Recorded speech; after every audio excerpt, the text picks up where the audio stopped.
सभी मित्रों को नमस्कार। आज के प्रश्नोत्तर सत्र में आपका स्वागत है। एक मित्र ने पूछा है कि ओशो ने किन उपमाओं से अनहदनाथ को समझाया है। बहुत सारी उपमाओं से समझाया है, क्योंकि ध्वनि श्रवण के संबंध में एक कठिनाई है। अगर हमारे भीतर कोई धारणा पहले से है, हमें वह आवाज़ वैसी सुनाई देने लगती है। मैंने सुना है मुल्ला नसरुद्दीन और उसके दोस्त सेठ चंदूलाल एक दिन सुबह सुबह जंगल के एक रास्ते से मॉर्निंग वॉक को जा रहे थे। एक वृक्ष पर कोई चिड़िया आवाज़ करती थी, टूहू टूहू टूहू। सेठ चंदूलाल कहने लगे कि देखो नसरुद्दीन, कितनी धार्मिक चिड़िया कह रही है, राम सिया दशरथ, राम सिया दशरथ, राम सिया दशरथ। अब चिड़िया की आवाज़ में आप जो भी सुनना चाहें सुन सकते हैं। नसरुद्दीन हंसने लगा। उसने कहा कि तुम कट्टरपंथी हिंदू हो, इसलिए तुम्हें राम सिया दशरथ सुनाई दे रहा है। मुझे तो बिल्कुल स्पष्ट सुनाई पड़ रहा है, अल्लाह खुदा बरकत, अल्लाह खुदा बरकत, अल्लाह खुदा बरकत। दोनों में वाद विवाद होने लगा। नसरुद्दीन मानने को तैयार नहीं कि चंदूलाल ठीक कह रहे। चंदूलाल कैसे माने कि नसरुद्दीन ठीक कह रहा। दोनों को अपने अपने कानों पे भरोसा है।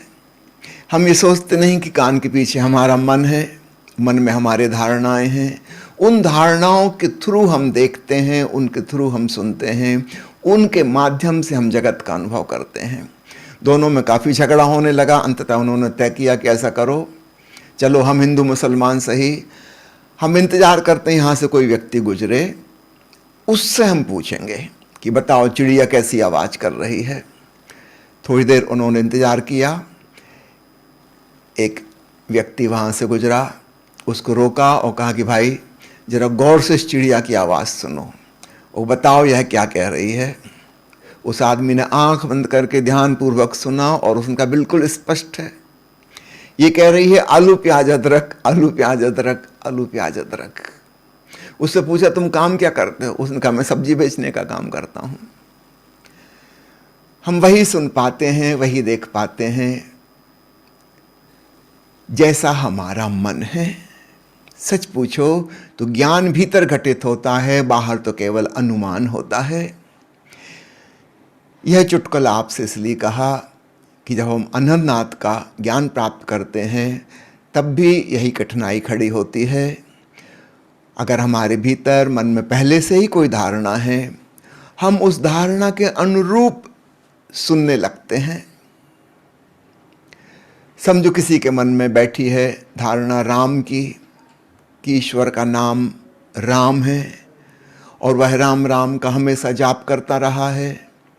जब वह भीतर सुनेगा अनाहतनाथ को, वो कहेगा आहा, यह तो राम नाम की गूंज हो रही है, धन्य भागी हूँ मैं, प्रभु का नाम सुनाई पड़ने लगा।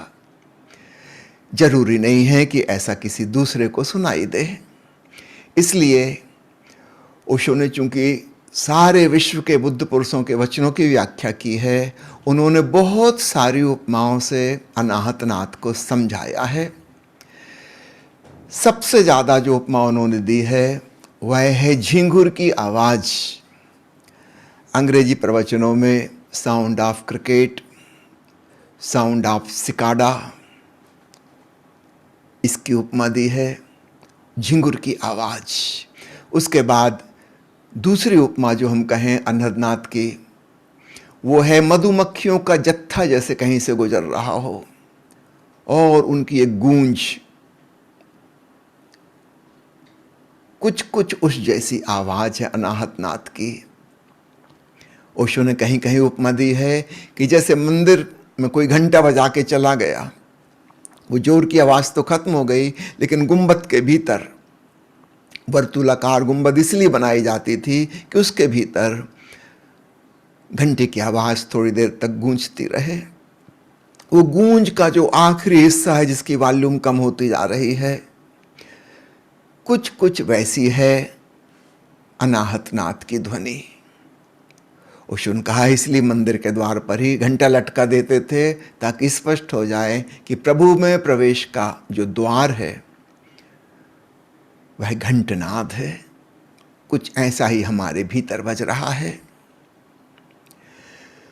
फूलों के आसपास मंडराते हुए भौरों की गुंजार, उसी से भ्रामरी प्राणायाम शब्द बना है।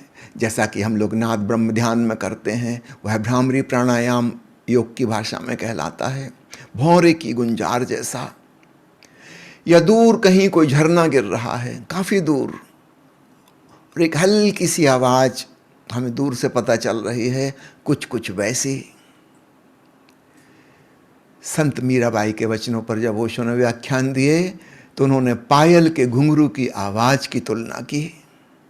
जैसा कि संत मीराबाई ने स्वयं कहा, पद घुंघरू बांध मीरा नाची रे।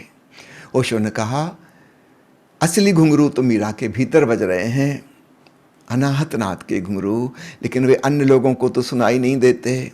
और मीरा सबको बताना चाहती है, इसलिए उसने अपने पैरों में भी घुंघरू पहन लिए ताकि अन्य लोगों को समझ में आ सके कि भीतर क्या हो रहा है, कैसा आनंद फलित हो रहा है। बहुत जगह ओशो ने बांसुरी के प्रतीक से अनाहत नाद को समझाया है, जैसे दूर कहीं बंसी बज रही, उसकी हल्की सी धुन हमारे कानों में पड़ रही। कभी कभी कृष्ण की बंसी से उपमा दी है अनाहत नाद की, कभी शंखनाद से उपमा दी है, कभी कभी मेघ गर्जन से।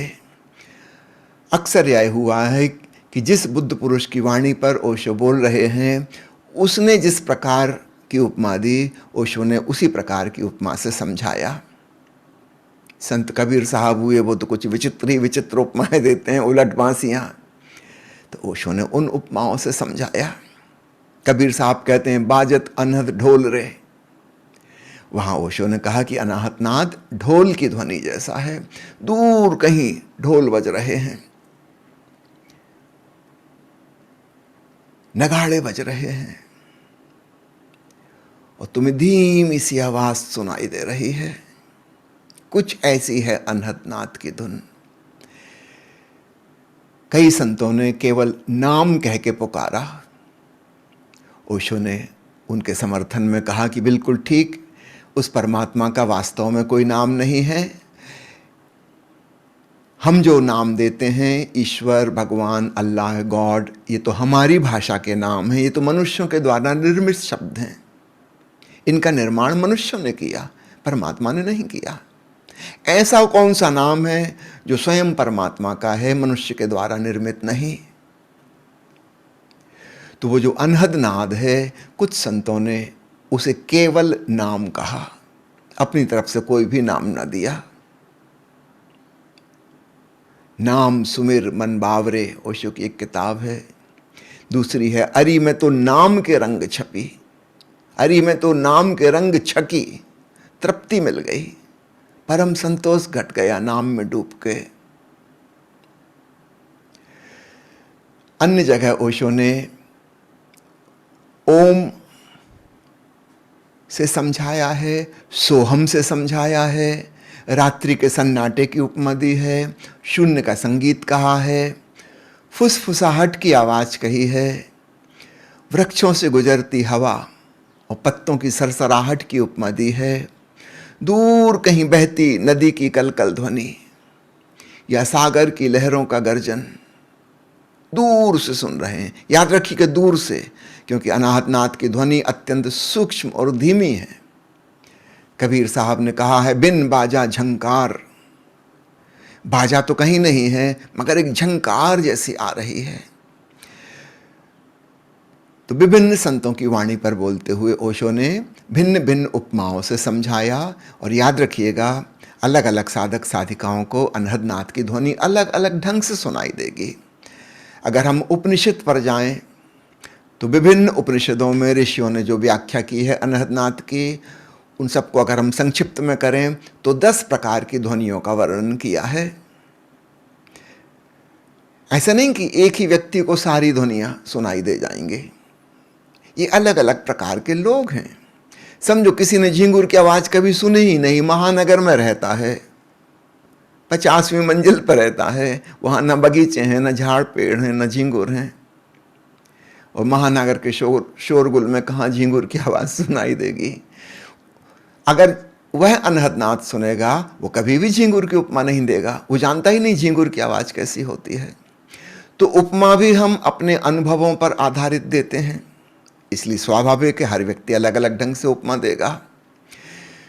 झींगुर की उपमा की बात ओशो ने जिन प्रवचनों में कही है, मैं उनके नाम पढ़ता हूँ।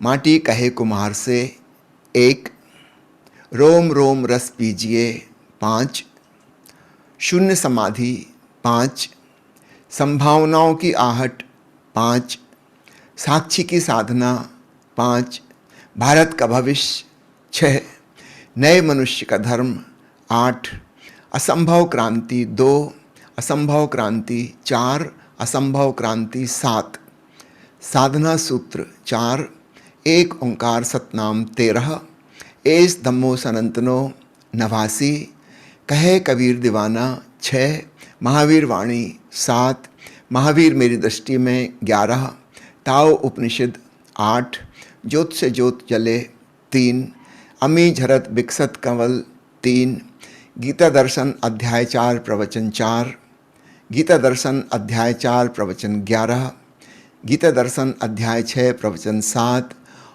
गुरु प्रताप 7 की संगत 3।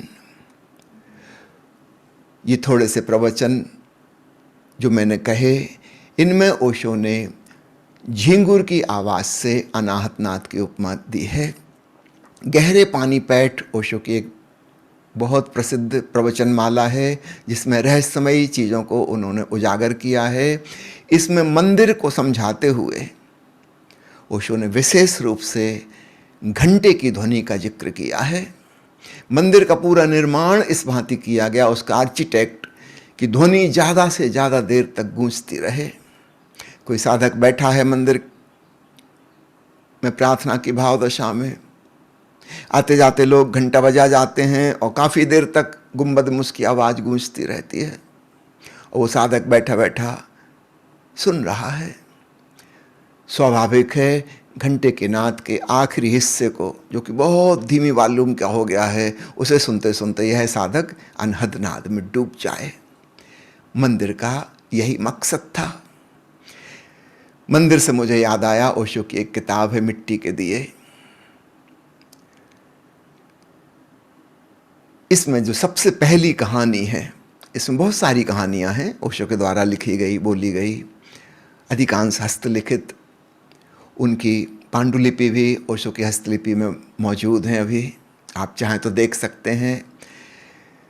जब उन्होंने कहानी लिखी थी तो 5वें नंबर पर जो कहानी लिखी थी, जब किताब छपने जाने लगी, उन्होंने उस कहानी को नंबर 1 पर कर दिया। अभी निश्चित रूप से कोई बहुत महत्वपूर्ण बात होगी, क्यों नंबर 1 पर कर दिया? उस कहानी में उन्होंने अनहद नाद की उपमा घंटे की आवाज़ से की है। कहा कि मैंने सुना है एक परमात्मा का नगर था कहीं, जहाँ मंदिर ही मंदिर थे, फिर किसी कारणवश वह सागर में डूब गया, लेकिन कहते हैं कि अभी भी मंदिर के घंटों की आवाज़ सागर के तट पर सुनी जा सकती है। शायद लहरों के थपेड़े घंटों को हिला देते होंगे, या यहाँ वहाँ भागती आती जाती मछलियाँ घंटों से टकराती होंगी। कारण जो भी हो, कहते हैं कि आवाज़ अभी भी सुनाई दे रही है। मैं उस सागर तट की खोज में निकला। कई वर्षों के पश्चात मैं उस जगह पहुंच पाया जहां बताया गया था कि यही है वह सागर तट। मैंने बहुत कोशिश की सुनने की, लेकिन वहां तो कोई भी ध्वनि सुनाई नहीं दे रही थी। मैं जमीन से कान लगाकर सुनने का प्रयास करता, लेकिन वहां तो कोई आवाज नहीं थी, सिवाय लहरों के थपेड़े, चट्टानों से आकर टकराता हुआ पानी, बस उसी का शोरगुल था। कोई घंटे की ध्वनि नहीं थी। बड़ी मुश्किल हो गई, क्योंकि वहाँ से मैं लौटने का रास्ता भी भूल गया था कि मैं पहुँचा कैसे वहाँ। बहुत कोशिश की वहाँ से निकलने की, लेकिन नहीं निकल पाया। अब तो तय हो गया कि मुझे वहीं रहना है, वहीं जीना है, वहीं मरना है। धीरे धीरे मैं इस बात को भी भूल गया कि यहां किस लिए आया हूं। और एक दिन अचानक रात को मेरी नींद खुली और घंटों की आवाज मुझे सुनाई दे रही थी, जिसे सुनने के लिए मैं आया था। ओशो कहते हैं उस रात जो मैं जागा हूं तो तब से बस जागा ही हुआ हूं। एक आध्यात्मिक मूर्छा टूट गई, परम जागरण घटित हो गया और तब से मेरा जीवन परम शांति और परम आनंद से ओतप्रोत है। इस कहानी के अंत में ओशो लिखते हैं कि प्यारे मित्रों, क्या तुम भी परमात्मा के मंदिरों के नगर की ध्वनि सुनना चाहते हो तो चलो उस सागर तट पर। वह सागर तट कहीं दूर हमसे बाहर नहीं है, वह हमारे ही अंतरतम में, हमारे हृदय में है। अपने भीतर चलो और प्रतीक्षा पूर्वक, धैर्यपूर्वक सुनो। निश्चित रूप से जब तक तुम सुनने की कोशिश करोगे शायद वह ध्वनि नहीं सुनाई देगी, क्योंकि सुनने के प्रयत्न से जो तनाव उत्पन्न हो रहा है वह तुम्हें शांत और शिथिल नहीं होने देता। जिस दिन तुम प्रयत्न भी छोड़ दोगे अचानक तुम पाओगे, आहा, प्रभु मंदिर के घंटों की ध्वनि गूंज रही है और सारा जीवन आनंद ही आनंदमय हो जाता है। यह कहानी ओशो ने मिट्टी के दिए में दी। घंटे और झिंगुर की आवाज़ के बाद नेक्स्ट जो उपमा ओशो ने सर्वाधिक दी है वो है मधुमक्खियों का जत्था जैसे कहीं से गुजर रहा हो। विशेषकर रजनीशपुरम में ओशो ने कुछ प्रवचन ऐसे दिए हैं जिन्हें सुनने वाले केवल 3 लोग थे, उनके डॉक्टर, दंत चिकित्सक और एक नर्स। उस समय की जो किताबें हैं, एक है glimpses of A golden childhood, दूसरी है बुक्स आई हैव लव्ड, और तीसरी का नाम ही समझ में नहीं आया उनके डॉक्टर को जिन्होंने संपादन भी किया किताब का, इसका क्या नाम रखें, क्योंकि ओशो उसमें रोज एक ही बात कहे जा रहे हैं कि चेतना के सर्वोच्च शिखर पर मैं हूं और वहां ऐसा लग रहा है कि मधुमक्खियों का एक जत्था गुजर रहा है। ओम की आवाज हो रही है, ओम मणि पद में हूं। वह ओम केवल ध्वनि ही नहीं है, वहां मणि, हीरे की चमक, आभा, आलोक भी मौजूद है। और पद्म यानी कमल, जैसे हृदय कमल खिल गया, सहस्त्रदल कमल खिल गया, परम आनंद की खिलावट हो गई। ओशो रोज रोज एक ही बात कहते हैं, ओम मणि पद में हूं, ओम मणि पद में हूं। मधुमक्खियों का जत्था गुजर रहा है। संपादक ने सोचा कि क्या नाम रखें इस किताब का। उसने रख दिया नोट्स ऑफ ए मैडमैन। उसे तो कुछ समझ में नहीं आया, कहाँ का चेतना का सर्वोच्च शिखर, कहाँ के मधुमक्खियों का जत्था, कहाँ के भौरों की गुंजन। ओशो कैसी बहकी बहकी बातें कर रहे हैं, एक ही बात रोज रोज रोज, ओम मणिपद में हूं। उसने किताब का टाइटल रख दिया नोट्स ऑफ ए मैडमैन, एक पागल आदमी की बातचीत। बहुत बार ओशो ने ओम की ध्वनि अथवा ओंकार, इन दोनों शब्दों का प्रयोग किया है कि अनहद नाद की ध्वनि ओम से मिलती जुलती है। विशेषकर इन प्रवचनमालाओं में जिनके नाम मैं लेने जा रहा हूं, एक ओंकार सतनाम, ओम मणिपद में हुम, ओम शांति शांति शांति, हरि ओम तत्सत, पतंजलि योग सूत्र प्रवचन 15वां, और अक्षय उपनिषद जिस पर ओशो ने अंग्रेजी में प्रवचनमाला दी है और किताब का शीर्षक रखा है वेदांत 7 स्टेप्स टू समाधि। अक्षय उपनिषद का ऋषि कहता है कि परमात्मा तक पहुंचने के 7 सोपान हैं। तो जो अंतिम आखिरी सोपान कहें या मंजिल कहें, बाकी के 6 तो सोपान हम चढ़ के वहां तक पहुंचेंगे, लेकिन 7वां जो आखिरी है उसका नाम है ओम।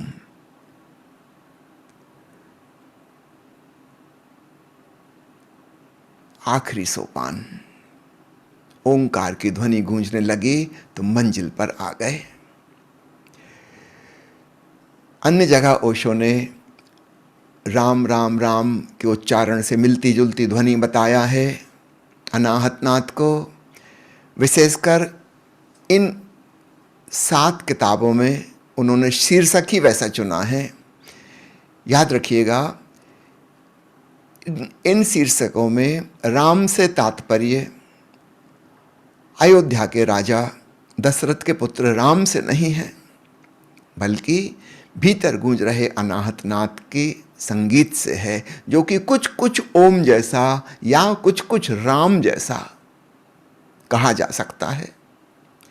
किताबों के टाइटल हैं नहीं राम बिन ठाऊं, राम दुआरे जो मरे, राम नाम जान्यो नहीं, पीवत राम रस लगी खुमारी, मैंने राम रतन धन पायो, राम नाम रस पीजे, राम नाम निज औषधि। यहाँ पर विशेष रूप से मैं चर्चा करना चाहूँगा, राम नाम जान्यो नहीं, ये किसी हिंदू संत का वचन नहीं है, बल्कि एक मुस्लिम संत का वचन है। वे कह रहे हैं राम नाम अगर नहीं जाना तो तुम्हारी पूजा प्रार्थना इत्यादि सब व्यर्थ है। राम नाम जान्यो नहीं, भई पूजा में हानि, कोई लाभ नहीं, हानि ही हानि होगी। कोई हिंदू संत ऐसा कहता तो समझना सुगम होता, लेकिन यह वचन रहीम साहब का है। वे कोई राम के पुजारी नहीं हैं। वे किस राम की बात कर रहे हैं? वो कौन सा राम नाम है जिसे न जाना तो पूजा प्रार्थना ध्यान सब बेकार हैं। राम नाम तो सभी जानते हैं, कौन नहीं जानता, छोटे छोटे बच्चों को पता है। तो किस तरफ इशारा कर रहे हैं? अनहत नाथ की तरफ। वह आवाज राम की ध्वनि जैसी है। और दूसरा, मैंने राम रतन धन पायो, इस शीर्षक पर विशेष बात कहना चाहूँगा। यह वचन मीराबाई का है। हम सब जानते हैं वे कृष्ण की भक्त थीं, बचपन से कृष्ण की भक्ति करती रहीं, विरह के आंसू बहाती रहीं, लेकिन कृष्ण से मिलना ना हुआ सो ना हुआ। आंसुअन जल सींच सींच प्रेम बेली बोई, बहुत अश्रु बहाए विरह में। लेकिन जब संत रविदास से मुलाकात हुई, उनके प्रति भाव जागा, उन्हें अपना गुरु स्वीकारा। जब उनकी शिष्या हो गई, तब गुरु कृपा से उन्हें राम नाम का अर्थात अनाहत नाथ का ज्ञान हुआ। निश्चित रूप से भीतर की जो ध्वनि है वह राम राम राम के जाप से मिलती जुलती है, कृष्ण के नाम से नहीं मिलती जुलती। और इसलिए कृष्ण की भक्त होते हुए भी मीरा ने गाया, पायो जी मैंने राम रतन धन पायो, वस्तु अमोलक दी मेरे सतगुरु। यहाँ सतगुरु से मतलब संत रविदास से है। वस्तु अमोलक, यह अमूल्य खजाना राम नाम का गुरु ने दिया, कर कृपा अपनायो। गुरु की करुणा, उसने मुझे शिष्य रूप में अपनाया और राम नाम से परिचय कराया। इसके पहले तक सारे गीत मीरा के विरह के गीत थे। अब यहाँ से मिलन के और आनंद के गीत शुरू होते हैं। अब कुछ पाया, पायो जी मैंने राम रतन धन पायो। इसलिए राम से भी ओशो ने उपमा दी है अनहत नाथ की। निर्वाण उपनिषद के 14वें प्रवचन में ऋषि कहता है कि सन्यासी का मंत्र अनाहत है। ओशो ने समझाया कि मैं जो हु मंत्र का प्रयोग करा रहा हूं सक्रिय ध्यान में, वो उनके लिए है जो अभी निचले चक्रों पर जी रहे हैं। असली सन्यासी वो है जिसकी ऊर्जा मूलाधार से उठकर सहस्त्रार पर पहुंच गई, फिर उसको हु मंत्र की जरूरत नहीं है। सन्यासी का मंत्र अनाहत है, अनहद नाद है। और ओशो ने बड़ी सुंदर विधि दी उसको सुनने के लिए, सोहम की विधि। पारंपरिक रूप से हमारे देश में सोहम की विधि प्रचलित विधियों में से एक है। ओशो ने कहा सांस जो आती है और जाती है उसमें सो और हम का उच्चारण अपने आप नैसर्गिक तरीके से हो रहा है, तुम उसको सुनो। तो भगवान बुद्ध ने जो विपस्सना अथवा आनापानसति योग दिया उसमें एक चीज और जोड़ दो, सांस की आवाज को सुनो। अगर गौर से सुनोगे तो भीतर जाती सांस में सो जैसी धीमी सी आवाज हो रही है और छूटती हुई श्वास की आवाज हम जैसी है। एग्जैक्टली सो नहीं, एग्जैक्टली हम नहीं, कुछ कुछ मिलती जुलती। तो अपनी तरफ से आरोपित करने की जरूरत नहीं है, जो आवाज आपको सुनाई दे रही है उसको सुने। बहुत से संतों ने सांस की इस विधि को ही अजपा कहा है, जो हमारे बिना जपे हो रही है। अपने आप सांस की आवाज को सुनो। तो सिर्फ सांस के दृष्टा बनना, साक्षी बनना आनापानसति या विपस्सना कहलाता है, लेकिन ये और गहरी बात है। सिर्फ दृष्टा नहीं, श्रोता बनो।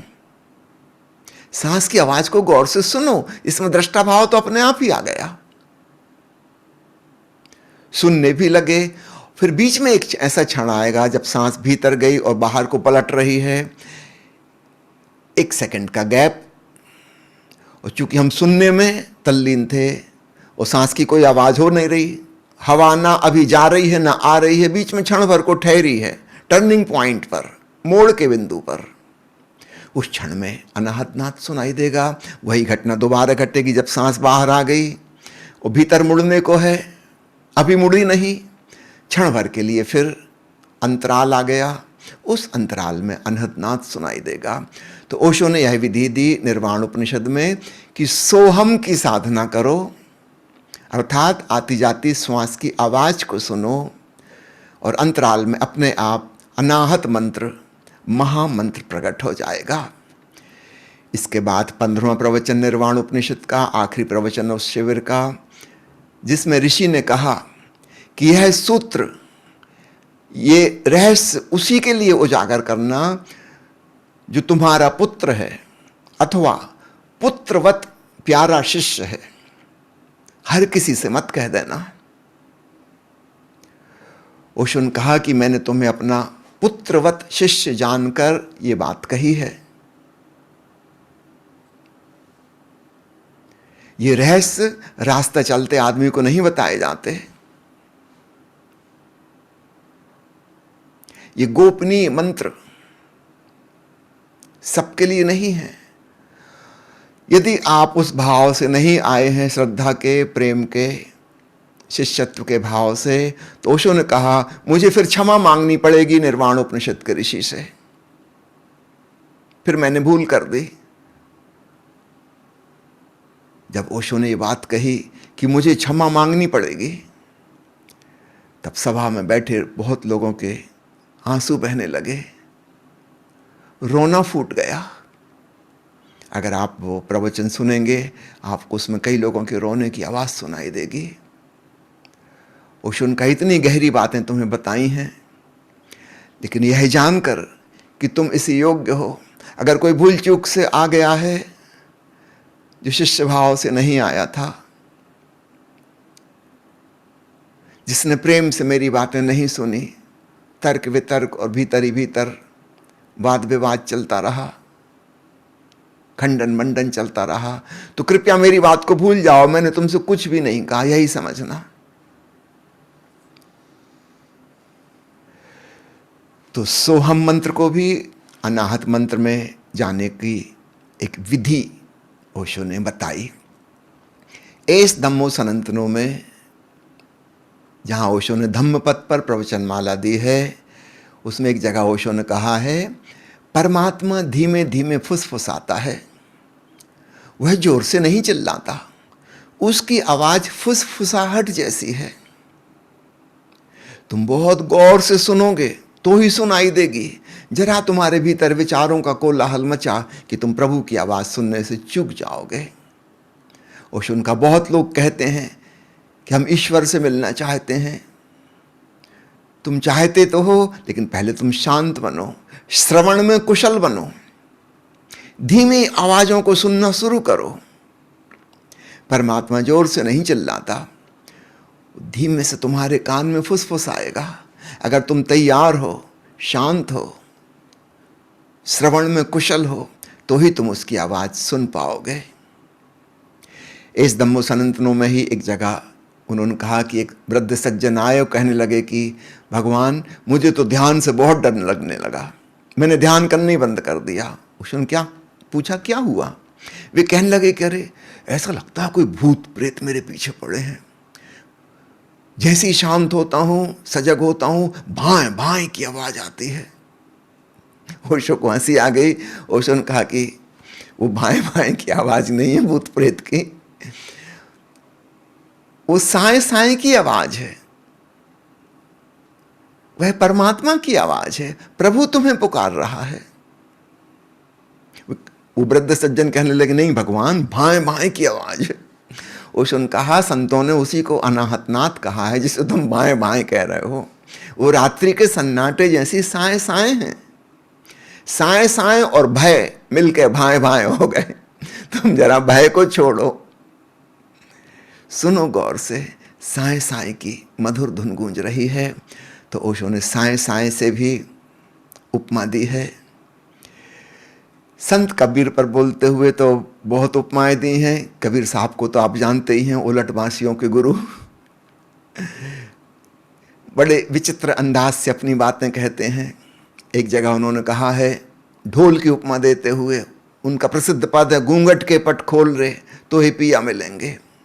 घूंघट के पट खोल रे, उसकी अंतिम लाइन है, कहे कबीर आनंद भयो है, बाजत अनहद ढोल रे। जैसे दूर कहीं ढोल बज रहे हों, नदी के उस पार और इस पार हम बैठे हैं, और एक मधुर सी आवाज सुनाई दे रही है। स्पष्ट ढोल की आवाज नहीं आ रही, लेकिन मीठी मीठी आवाज, कहीं कंटिन्यूअस कुछ बज रहा है। बाजत अनहद ढोल रे, घूंघट के पट खोल रे तो ही पिया मिलेंगे। तो भीतर कौन से पिया मिलेंगे? अनहद ढोल वाले पिया, परमात्मा। अन्य जगह कबीर साहब ने बड़ी विचित्र उपमा दी है, मुर्गे की बांग। जैसे सुबह मुर्गा आवाज लगाता है, सब जाग जाते हैं। कबीर कहते हैं, मनवा आई दरीवे बैठा, मगन भया रस लागा, कहे कबीर जिस संसा नाही, शबद अनाहद बागा। अनाहद की बांग हो गई, मुर्गे ने आवाज दे दी। यह उपमा भी बड़ी प्यारी है। ओशो ने इस पर प्रवचन दिया है, क्योंकि मुर्गे से जुड़ा हुआ है जागरण। सुबह हम उठते हैं, गांव में अक्सर लोग मुर्गे की आवाज़ सुन के ही उठते हैं। वो अलार्म क्लॉक है गांव की, सूर्योदय होने ही वाला है, उसके पहले ही मुर्गा बांग दे देता है, ब्रह्म मुहूर्त आ गया, अब उठो जागो। सूर्योदय के लगभग 1 घंटे पहले मुर्गे बोलने लगते हैं। वो ठीक समय है उठने का। साधक को उस समय उठ जाना चाहिए और अपने भीतर अनहद की बांग सुननी चाहिए। भीतर भी जागो, चेतो, रात पूरी हो गई, अंधेरा समाप्त होने को है। गौर से सुनो। कबीर कहते हैं, अब मेरे हृदय में कोई संसा नहीं, कहे कबीर जिस संसा नहीं, सबद अनाहत बागा, मनवा आई दरी पे बैठा, मगन भया रस लागा। और अब तो मैं बाजार में भी बैठा हूँ, दुकान भी चला रहा हूँ, मगन भया रस लागा। वो अनहद सुनते सुनते मगन हो गया हूँ, रस विभोर हो गया हूँ। ओशो ने अपनी किताब का शीर्षक भी यही चुना, मगन भया रस लागा, क्योंकि इसमें अनहदनाथ श्रवण की बात आ गई। अन्य जगह कबीर साहब ने कहीं कहा है, अनहद बाजे बांसुरी। बांसुरी की उपमा दी है, कहीं कहीं कुछ और उपमाएं दी हैं। ताओ उपनिषद पर बोलते हुए संत लाओ त्सु के वचन को ओशो ने समझाया कि महासंगीत की ध्वनि बहुत धीमी सुनाई देती है। वहां स्पष्ट उपमा नहीं दी कि किसके जैसी है, इतना ही कहा है कि बहुत धीमी। उसको कहा है महासंगीत। जो छोटे मोटे संगीत हैं इनकी आवाज़ तो हम सब सुन लेते हैं, महासंगीत, ये लाओत्सु का शब्द है अनाहतनाद के लिए। महासंगीत की ध्वनि अत्यंत धीमी सुनाई देती है और भीतर का महाप्रकाश धुंधल के जैसा, कोहरे जैसा दिखाई देता है। ये चाइनीज भाषा की उपमाएं हैं। फिर जापान के जैन फकीरों ने तो बहुत अलग अलग उपमाएं दी हैं, शायद हमको एकदम से पकड़ में ना आए। उस परिवेश में, उस माहौल में, उनकी भाषा में जो बहुत काव्यात्मक है, शायद हमको वह बहुत काव्यात्मक ना लगे, प्रतीकात्मक ना लगे। तो प्यारे मित्रों, ये बहुत सारी उपमाएं हैं जिनके माध्यम से ओशो ने अनहतनाद का रिकग्निशन कैसे हो, पहचान कैसे हो, उस बात को समझाया है। असली बात यह है, आपको जो सुनाई दे वह महत्वपूर्ण है। कबीर ने कहा है, शब्द निरंतर में मन लागा, मलिन वासना त्यागी। शब्द निरंतर, निरंतर गूंजती हुई आवाज में, उसमें मन लग गया और मलिन वासनाएं मुझे त्याग के चली गईं। अन्य साधु महात्मा मलिनताओं को छोड़ने की चिंता करते हैं, वासनाओं को त्यागने की कोशिश करते हैं। कबीर कहते हैं कि वासनाएं मुझे त्याग के चली गईं। कैसे चली गईं? शब्द निरंतर में मन लागा। उस सदा सदा निरंतर लगातार गूंजने वाले शब्द में मेरा मन रम गया, आत्मरमण की स्थिति पैदा हो गई। तो ये पहचान याद रखना, निरंतर। अब सवाल ये नहीं है कि आपको झींगुर जैसी सुनाई दे रही है, कि साएं साएं सुनाई दे रही है, कि मधुमक्खी के जत्थे जैसी, कि नदी के कलकल जैसी। उपमाओं को छोड़ देना। अगर वह लगातार गूंज रही है, निरंतर कंटिन्यूअस साउंड, उसमें कोई ब्रेक नहीं है, जैसे ही स्मरण करो तुरंत सुनाई देने लगे, तो जान जाना, समझ लेना, पहचान लेना कि आप जो सुन रहे हैं वही अनहतनाद है। और इसके बाद एक दूसरी यात्रा साधक की शुरू होती है। वह है कि इसमें मगन होना है, रसलीन होना है, लौलीन होना है। महावीर की भाषा में संलीन होना है। तल्लीन होना हम सब जानते हैं। बाहर हम किसी चीज में लौलीन हो जाते तो हम कहते उसमें हम तल्लीन हो गए, अपने आप को भूल गए। संलीनता का अर्थ है अपने भीतर स्वयं में लीनता, अनहदनाद श्रवण में। इसमें हम स्वयं को भूलते नहीं, इसमें स्वयं के प्रति और जाग जाते हैं। तो तल्लीनता और संलीनता दो अलग अलग बातें हो गई। तल्लीनता हमेशा बाहर के किसी विषय में होती है, संलीनता स्वयं में, अपनी आत्मा के संगीत में होती है संलीनता। और इसमें हम स्वयं को भूलते नहीं, स्वयं का ठीक ठीक सम्यक स्मरण आता है, सम्मा सती घटित होती है। संत दादू दयाल ने इसी शब्द साधना की ओर इशारा करते हुए प्युब प्युब लागी प्यास के 5वें प्रवचन में कहा है, ओशो ने समझाया है कि दादू पीवे प्रीत सो तिनके अखिल शरीर। अब इसको केवल दृष्टा भाव और साक्षी भाव से मत सुनना। दादू पीवे प्रीत सो, जो इसको प्रीतिपूर्वक बहुत प्रेम से लौलीन होकर सुनेंगे, एक दिन वे अखिल ब्रह्मांड के साथ एक हो जाएंगे। तिनके अखिल शरीर, यह संपूर्ण यूनिवर्स, यह पूरा अस्तित्व तुम्हारा होना हो जाएगा। तो ओंकारनाथ श्रवण के पहले तक हम जो साधना करते हैं वह दृष्टा भाव की है, साक्षी भाव की है, नेति नेति की है। Neither this nor that. जो मैं नहीं हूं और जिससे मेरा तादात्म्य हो गया है, उससे तादात्म्य को तोड़ना है, जागना है, चेतना है, अपनी तरफ वापस लौटना है। मैं उसका दृष्टा हूं, मैं उसका ज्ञाता हूं। ऑब्जर्वर एंड ऑब्जर्व्ड, इनका भेद स्पष्ट हो। गीता अध्याय 13 का नाम है क्षेत्र क्षेत्रज्ञ विभाग योग। क्षेत्र यानी ऑब्जर्व्ड, क्षेत्रज्ञ यानी ऑब्जर्वर, दृष्टा और दृश्य में भेद पैदा करो।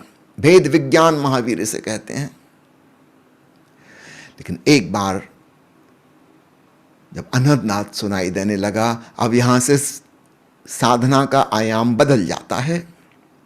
अब इसको दृष्टा भाव से दूर दूर से नहीं सुनना, इससे अलग पृथक होकर नहीं सुनना। अब तो इसमें रमना है, डूबना है।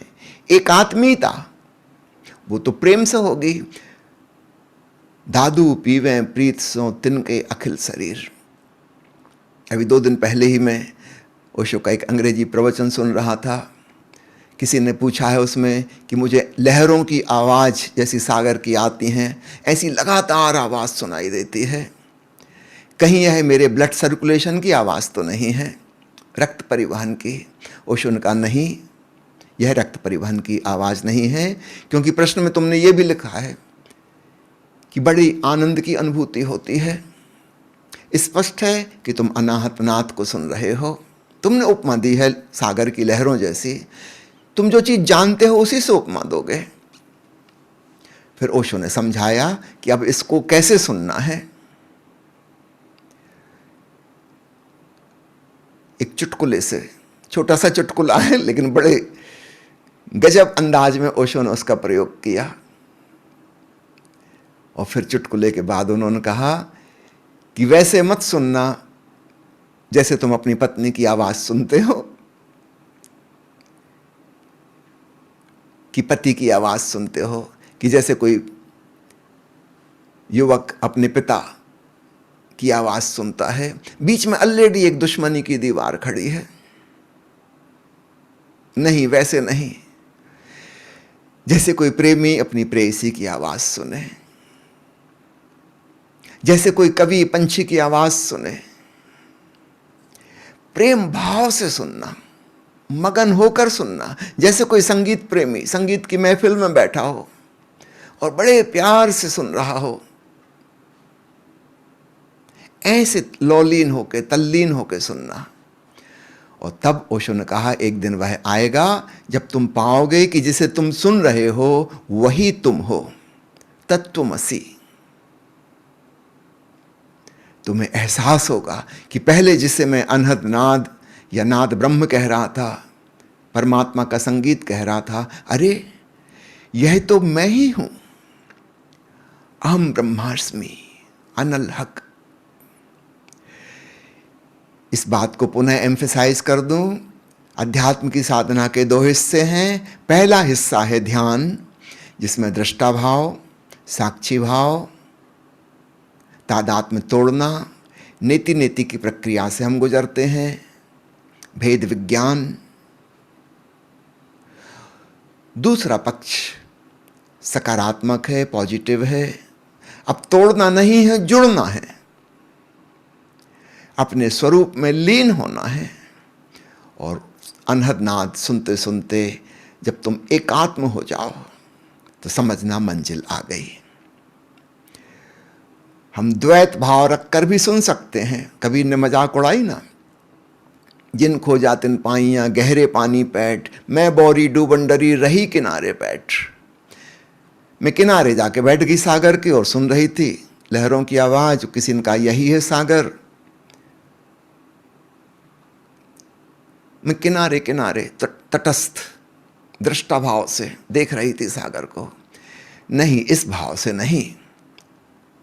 रामकृष्ण परमहंस कहते ना, नमक का पुतला सागर में कूद गया। जैसे जैसे नीचे बैठने लगा, क्रमशः पिघलने लगा, घुलने लगा, और धीरे धीरे वह बचा ही नहीं, सागर ही हो गया।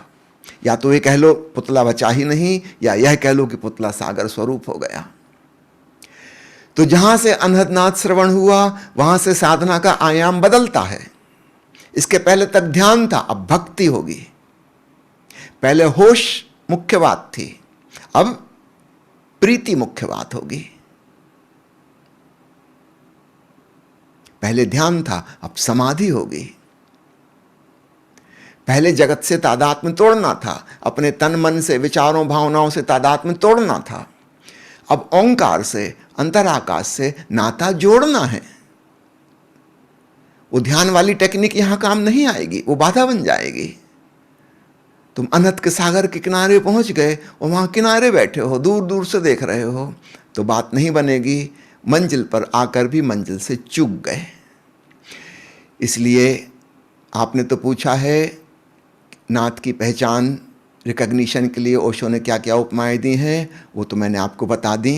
इसके अलावा और भी बहुत सी हैं, सबका जिक्र तो इकट्ठा एक बार में संभव नहीं है। तो असली बात क्या है? निरंतर गूंजती हुई ध्वनि, अत्यंत धीमी आवाज, जिसका आप स्रोत पता ना लगा सकें कि कहां से आ रही, और उसे सुनते सुनते शांति घनी होने लगे, आनंद का कमल खिलने लगे। ओम मणि पद में हूं। बस समझ जाना प्रभु की कृपा हो गई, गुरु के आशीष बरस गए। अब यहां से साधना का आयाम एकदम पलट जाएगा। अब दृष्टा भाव, साक्षी भाव आदि को भूल जाओ। अब तो लौलीन हो जाओ आनंद भाव से, प्रेम भाव से, अनन्य भाव से। जिसे तुम जान रहे हो यह कोई अन्य नहीं है, अनन्य भाव से। बस साधना का समापन हो जाता है, क्योंकि फिर साधक ही नहीं बचा, न कुछ साध्य बचा, सब एक हो गए। भक्त और भगवान समाप्त हो गए, पराभक्ति घटित हो गई। धन्यवाद। जय ओशो।